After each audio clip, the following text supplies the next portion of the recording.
Begitu banyak orang membahas dan menyudutkan pengantin Batak ini yang menggunakan pakaian adat Batak, tetapi memberikan pemandangan yang tidak etis dan juga menghilangkan estetika. Kami nggak melihat ini sebuah seni, tapi bentuk pelecehan dan penghinaan norma dengan menggunakan pakaian adat Batak. Ada beberapa poin yang harus kita cermati dan kita telaah di sini. Buah sama ikon terekspos foto nasi songonon. Lapar jolo kami mengkritisi sian suhut parana do si parburu. Nasodong do si pasingot manang teguran tu kedua pengantin tersingot tu pakaian naso beretika yang menampilkan aurat yang tidak beretika dan menghilangkan nilai estetika juga.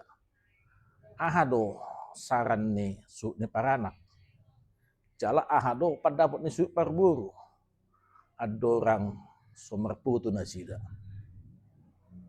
Apakah ini kemungkinan ada permainan dari sekelompok orang yang menggunakan sistem AI yang digunakan dengan membuat agar fotonya tidak sesuai dengan penampilan awalnya? Kami juga nggak tahu. Tapi yang beredar di sosial media adalah hasil foto dan ini juga menjadi sorotan dari banyak kalangan.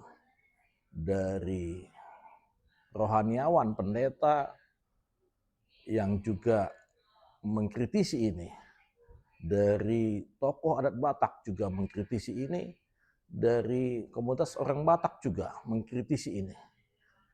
Apakah ada unsur kesengajaan untuk membuat satu hal yang tidak bisa ditolerir, menyudutkan komunitas Batak? Kami juga nggak tahu. Untuk itu, buat kawan-kawan yang mau memberikan komentar, silakan tulis di kolom komentar apa sebenarnya motifnya. Kemudian, kenapa ini bisa terekspos dan tidak ada semacam screening dari Suhut Paranak dan Suhut Parburu. Kami tunggu responnya. Semoga adat Batak tetap lestari dengan menunjukkan etika dan nilai estetika ke depannya. Horas, bangsa Batak.